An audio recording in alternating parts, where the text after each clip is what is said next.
Cuando asumimos deudas de forma privada, suele parecer un problema. Pero los estados se endeudan constantemente, a menudo por valor de miles de millones. ¿Por qué? ¿Cómo funciona exactamente? ¿Y puede quebrar un estado? En este vídeo aprenderá por qué se endeudan los estados, cómo funciona técnicamente y cuándo la deuda se vuelve peligrosa. Un tema complejo que nos afecta a todos, ya seas estudiante, empleado o empresario. Así que, no te lo pierdas.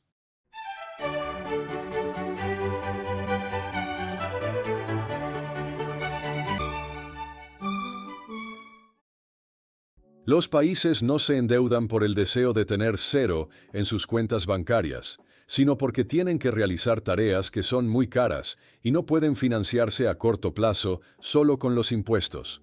Se trata de cosas como inversión en infraestructuras, como carreteras, puentes, ferrocarriles y redes digitales, inversión en educación, escuelas, universidades e investigación, pero también inversiones en sistemas sanitarios y seguridad social, hospitales, cuidados de enfermería, equipos médicos, subsidios de desempleo, pensiones o prestaciones por hijos a cargo.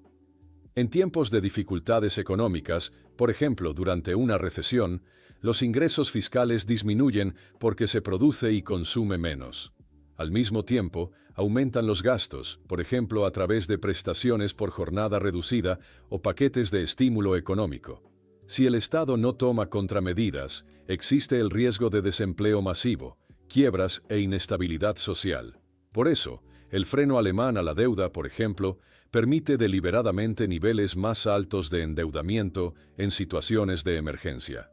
No se trata, pues, de vivir a crédito, sino de intervenir en la economía para estabilizarla y evitar males mayores y, en el mejor de los casos, volver a ahorrar más adelante. El proceso técnico se desarrolla en varias etapas y tiene mucho que ver con la confianza. El Estado planifica su presupuesto. Si los gastos previstos son superiores a los ingresos esperados por impuestos y tasas, se habla de déficit presupuestario. Para cubrir este déficit, el Estado emite bonos del Estado, que son títulos de deuda que se venden a los inversores a través de la bolsa o directamente mediante subastas. Un inversor, por ejemplo un banco o una compañía de seguros, compra estos bonos y presta dinero al Estado. A cambio, el Estado se compromete a devolver esta suma al cabo de un plazo determinado, más los intereses. Estos bonos tienen plazos que van de unos meses a 30 años. En Alemania, por ejemplo, existen pagarés federales, 5 años, bonos federales, de 10 a 30 años, o bonos del Tesoro, hasta 2 años. Un ejemplo, compras un bono federal a 10 años con un interés del 2% por 1.000 euros. Cada año recibe 20 euros de intereses y al cabo de 10 años recupera sus 1.000 euros. Especialmente importante, el Estado no se limita a imprimir él mismo el dinero para esta deuda, a menos que controle directamente su banco central, sino que depende de inversores dispuestos a confiar en él. Los bonos del Estado se compran en todo el mundo, por una buena razón. Se consideran una inversión de bajo riesgo, especialmente en países estables. Los compradores típicos son grandes bancos que necesitan reservas seguras, compañías de seguros y fondos de pensiones que buscan ingresos predecibles a largo plazo, bancos centrales que compran bonos específicamente para controlar los tipos de interés y la oferta monetaria, e incluso particulares y estados extranjeros. ¿Por qué son tan populares los bonos del Estado? Se consideran fiables. Un Estado como Alemania se considera extremadamente solvente. Son líquidos. Se pueden vender en cualquier momento. También suelen estar exentos de impuestos y ayudan a equilibrar los riesgos en una cartera amplia. En tiempos de crisis, muchos inversores huyen de las acciones o las inversiones de riesgo para refugiarse en valores seguros como los bonos del Estado, lo que aumenta aún más su importancia.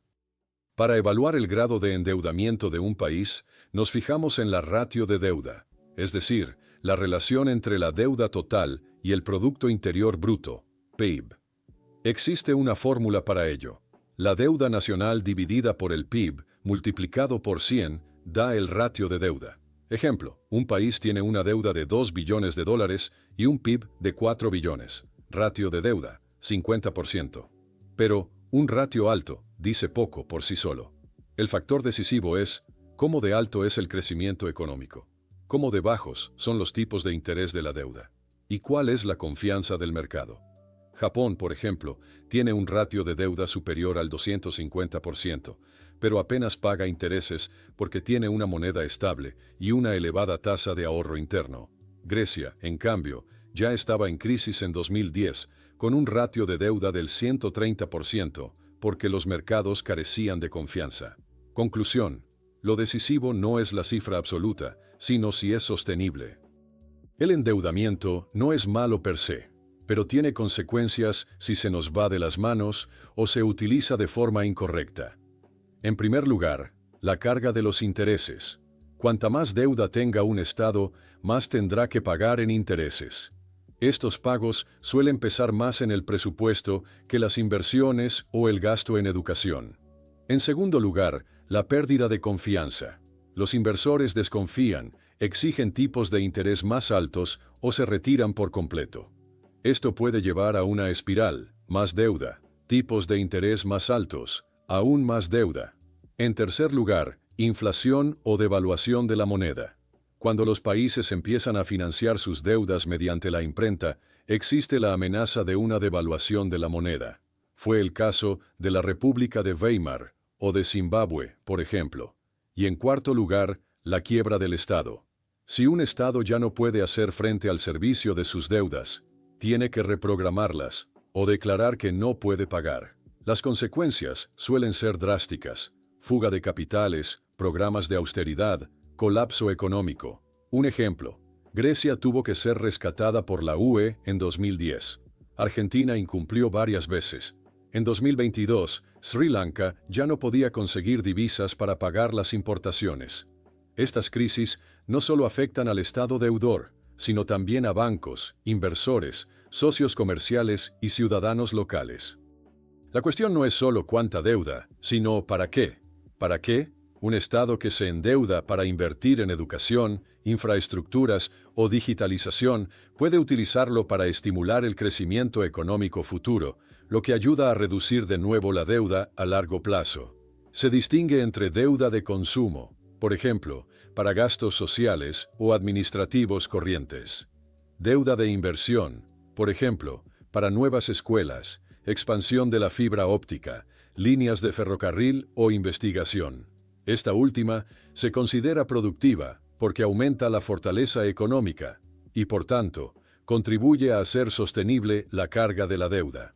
Muchos economistas argumentan: especialmente en fases de bajos tipos de interés, tiene sentido económico que un Estado se endeude con fines específicos, siempre que fluya hacia el futuro del Estado. La pregunta ahora es: ¿puede realmente quebrar un Estado? La respuesta corta es sí, pero depende de varios factores. Los países con moneda propia y banco central propio, como Estados Unidos, Reino Unido o Japón, tienen una clara ventaja. En teoría pueden imprimir una cantidad infinita de dinero para pagar sus deudas. El inconveniente: existe el riesgo de inflación o de pérdida de confianza en la moneda. Los países de la eurozona no tienen este margen de maniobra. Utilizan el euro, pero el Banco Central Europeo es independiente. Por tanto, países como Italia o Grecia dependen en gran medida de la confianza de los mercados. En el pasado, algunos países han quebrado repetidamente, por ejemplo Argentina. Insolvente varias veces Grecia. Solo se salvó gracias a enormes paquetes de ayuda Sri Lanka. Insolvente en 2022, sin dinero para petróleo ni medicinas. Una quiebra nacional no solo significa inestabilidad financiera, sino a menudo también inestabilidad social y política. Por eso es tan importante contar con una estrategia de deuda sólida. La deuda pública es una cuestión compleja pero crucial. La deuda puede ser útil si invierte en el futuro. Puede ser peligrosa si destruye la confianza o se nos va de las manos. Para ti, esto significa entender a dónde va el dinero de tus impuestos. Preste atención a las conexiones económicas e infórmate. porque la educación financiera es el primer paso hacia una mayor independencia. Ahora me interesa tu opinión. ¿Qué opinas?